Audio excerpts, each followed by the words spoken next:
నీకు చెప్తే అర్థమవుతుందా? ఎవరిని నువ్వు మార్చలేవు. మారుస్తావా? నువ్వు పెళ్ళైన కానీ మార్చావా? మరి ఇంకేం పోవచ్చు.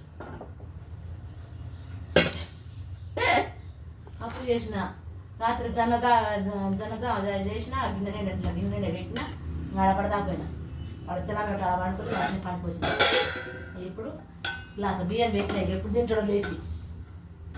నేను అదే చెప్తున్నా అమ్మాయి, ఆయన మనకి సొంతము, మనం ఏదో నీతులు చెప్పి మార్చాలి. వినడమ్మ మాటలు. నీకు అది అర్థం అవడానికి ఎన్నేళ్ళు పట్టింది? పిల్లలాయే, పిల్లలకి పెళ్ళిళ్ళాయే, మళ్ళీ ఆడపిల్లలకి పిల్లలాయే. నీకు అది అర్థమయ్యి నోరు మూసుకొని ఉండడానికి ఎన్నేళ్ళు పట్టిద్ది? ఇగో కుక్క బుద్ధి మార్చుకుంటుందా? ఒక బిస్కెట్ అయితే విశ్వాసం ఉంటుంది. ఆమె బుద్ధి మార్చుకుంటుందా? మంచి ఏ బుద్ధి మార్చుకొని చెడ్డే మార్చుకుంటాయా? నీ వల్ల ఏమన్నా అయిందా ఈ నేలలో? ఒక్కటన్నా నువ్వు ఇది మార్చాను, మారడం ఎవడికి ఏది అవ్వదు.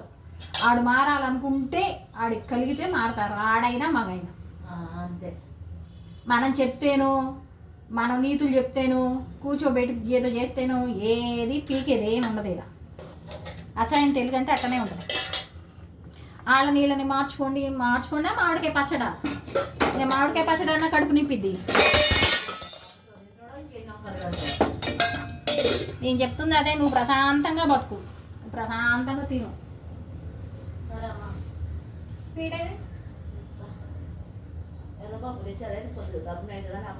ఎక్కడ ఉంది? ఆడ కనిపిస్తలేదే, ఎటు ఉంది?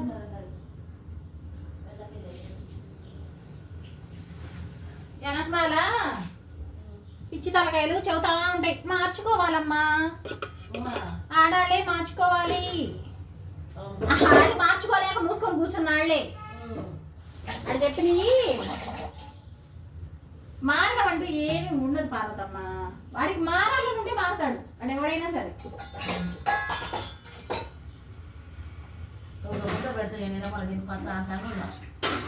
మనిషి అయితే మారాలనుకుంటారు, జంతువులు మారవు.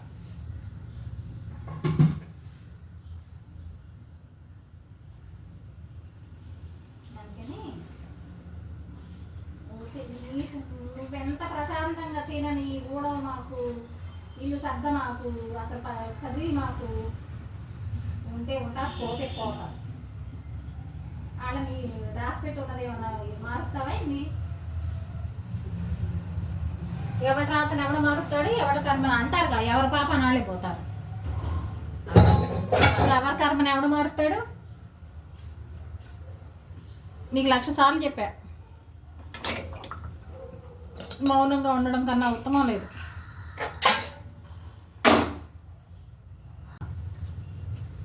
అనుభవంతో చదువుతుంది కాదు. నేనేదో పెద్దదాన్ని, నేనేదో నీకు చెప్పేదాన్ని ఒక లెక్క కాదు. అసలు నేను నీకు ఏ రకంగానూ పనికిరాను. నీ కష్టం నువ్వు పడుతున్నావు, నీ తిండి నువ్వు తింటున్నావు, నువ్వు పాతికేళ్ళు సంపాదిస్తున్నావు. నాకన్నా నువ్వు పెద్దదాని అని నాకు తెలుసు. కానీ ఎందుకు చెబుతున్నా అంటే, నాకు ఎన్ని తెలియపోయినా మౌనంగా ఉంటుంది తెలుసు. ఒకప్పుడు నేను అరిశాను, నాకు అర్థమైంది. మనుషులైతే మారితే జంతువులు మారవు. మా అమ్మమ్మతో కూడా అనేదాన్ని నేను, కళ్ళు ఉండి లేనట్టు. మా అమ్మమ్మకి అప్పటికి అమ్మమ్మతో అన్న నేను. అప్పుడు నా వయసు ఎంత? 25 ఏళ్ళు.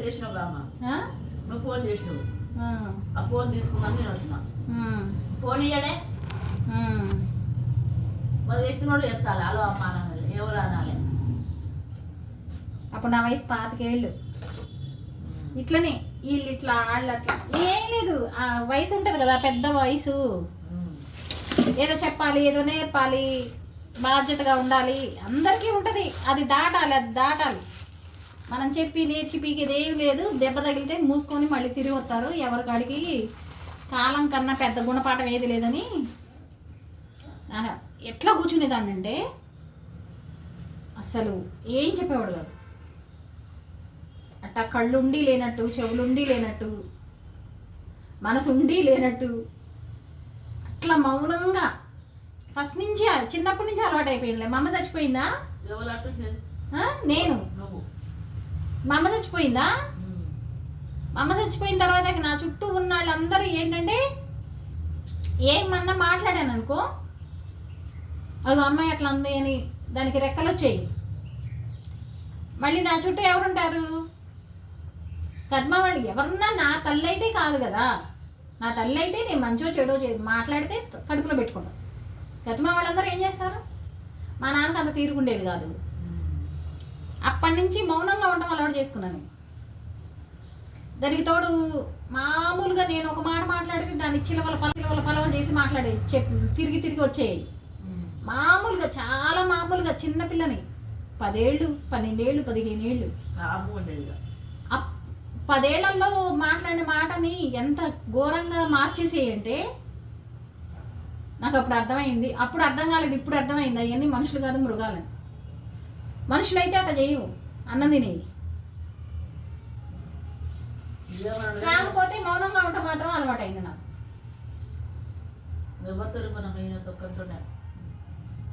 ఆయన ఒక్కరితోనే నీ బాధ. ఆయనతోనే మాట్లాడుకోకుండా కతిమ వాళ్ళతో ఏముంటుంది? నా బొంద కతిమ వాళ్ళతో మాట్లాడకపోయినా ప్రాబ్లం ఏముండదు. ఆయనతోనే మాట్లాడుకోకుండా అలవాటు అవుతుంది. ఏమన్నా మార్తావా? ఇన్నేళ్ల నుంచి మార్చావా? మానిపించావా? నువ్వెందుకు చెడ్డదాన్ని అవ్వాలి? సైలెన్స్గా ఉంటే అయిపోయేదానికి.